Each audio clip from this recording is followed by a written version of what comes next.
Welcome to Doug's Shoe Bushcraft. Today we're going over this little Victorinox Classic, they call it, Swiss Army knife.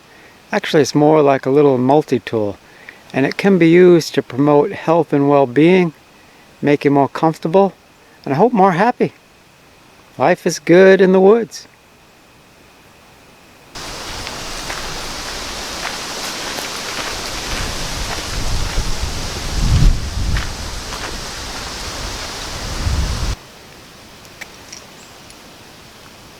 If you mention survival, a lot of people think about something like this, the Harbor Freight survival knife.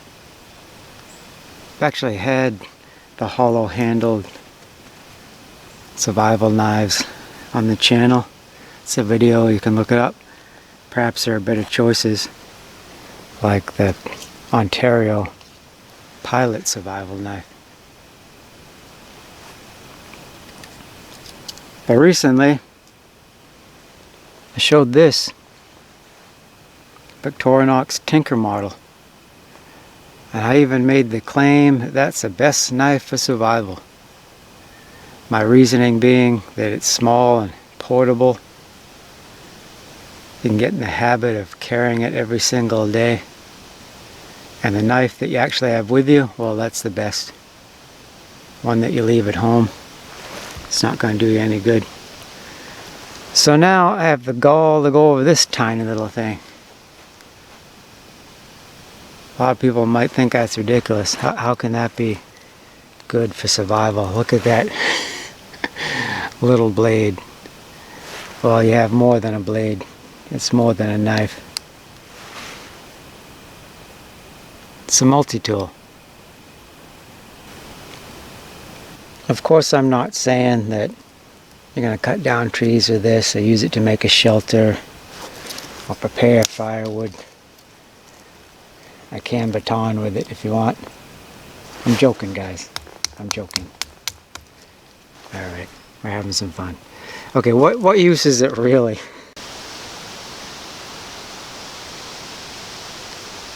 Okay, I'm getting serious now. This knife is good for small utility tasks, personal grooming, first aid with a disclaimer, and tailoring. So I'll go through the functions. You have a small blade, so small some people might think it's useless, but it's around the same size as an X-Acto knife or a scalpel. So the disclaimer is, as far as first aid, this isn't the right tool. It's not medically certified. It's not sterile. And also assume my medical training is zero, because backwoods medicine doesn't count. Okay, but have people done it? Yeah, not serious stuff necessarily, but like blisters, dead piece of skin or around a wound, something like that. You only need a small knife. I mean, doctors don't operate with Bowie knives. I've never been in the surgical room, but I would hope not. Right? They have little scalpels, and also just small utility. Cut a thread, repair your clothing. You have scissors, very sharp, actually to trim a hangnail or that dead piece of skin I was talking about. That is excellent. Again, I do it, I'm not advocating it for you, but as far as trimming your fingernails, you know, excellent. Or you know, that little thread on your clothes, or a button, or a little thread on your boots, that if you pull it, it's going to unravel. You can cut it. And this pairs well with a needle and thread.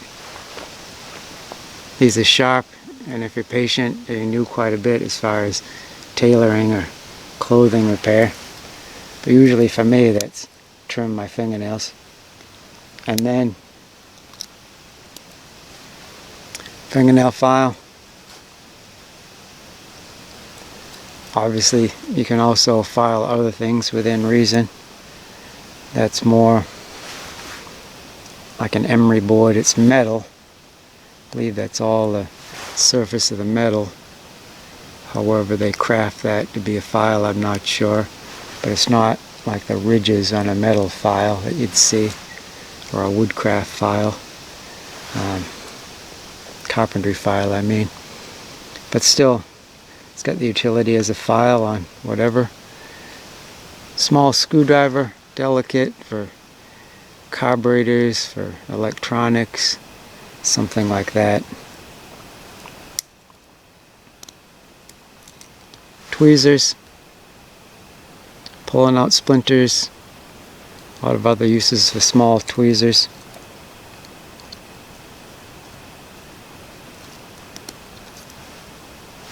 Toothpick, obviously to pick your teeth, but also you can press those reset buttons, really small reset buttons on electronics or other uses for a toothpick. And it has a jump ring, so you can clip it to yourself or have some sort of safety pin, some sort of pin it to yourself, pin it to your clothing.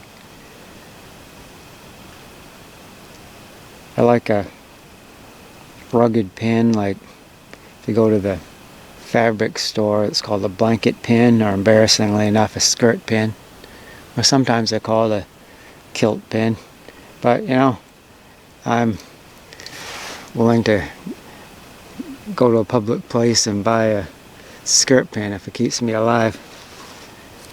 That's pinned to my clothes, pinned to the inside of my jacket, or the cargo pants in my cargo pocket of my pants, and it's just always with me, right? And the pin, in my mind, goes well with the tweezers, because I get a splinter or a broken off thorn under my skin, that could quickly become a survival issue. It gets infected. People die from things like that, literally die. Even if you survive, you can get sick from an infection. Then you're weak.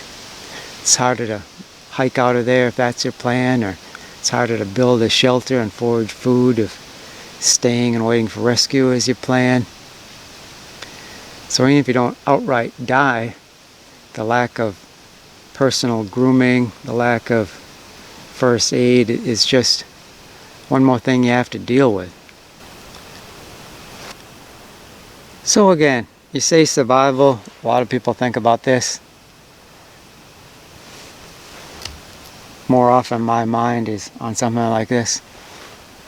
And why is that? Well, if you're actually going to go out and live in the woods, you want to be comfortable. Or if I go out on a hike for some reason and can't come back that day, whether I injured myself or got lost, whatever the issue is, while I'm out there, I want to be comfortable and healthy. And this can promote that.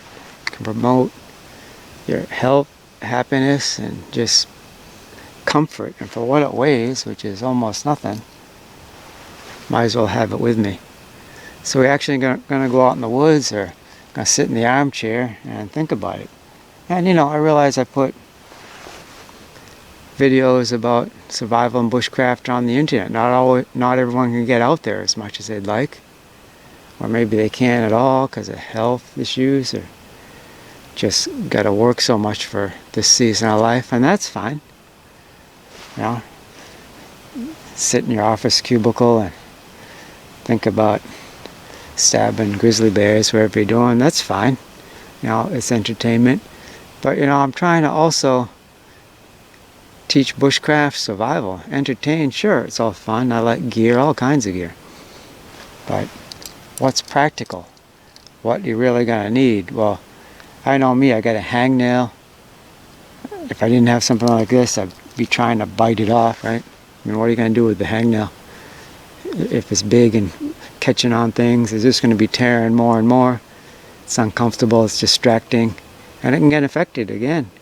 Something like small as a hangnail can become a big deal if you don't deal with it. So I'd rather have my really, really sharp scissors, snip, it's gone, right? And start healing, than trying to be biting it. Or now, who is flying overhead now? Doesn't he tell I'm trying to film a video? Blue Jays yelling at me. Well, that's about it for now, guys. I think you've got my point. And if you can think of other practical uses for this, I know you can. Please put them in the comments. Love to get a good discussion going. It's fun. Not just entertainment for you, it's fun for me as well. And sorry about dumping the hate on the Harbor Freight knife. I think I'm going to try to mod this. The issue was, in the other video that I filmed, is that after some batoning and rough use and abuse thrown at a tree, it started to get so wobbly that I was starting to get scared for my safety. I don't want the blade to fly off and injure me, right? So I tightened up this screw, this little screw with an Allen wrench, only thing it holds in the blade. And a little bit of use, I'm getting flop again. So wait for that video. I'm gonna try to mod that, and I don't know, I just think it's fun. Play with the survival knife. So I'm in both worlds, the fun and the practical. So I thank you for joining me. Hope to see you again soon. Keep coming back.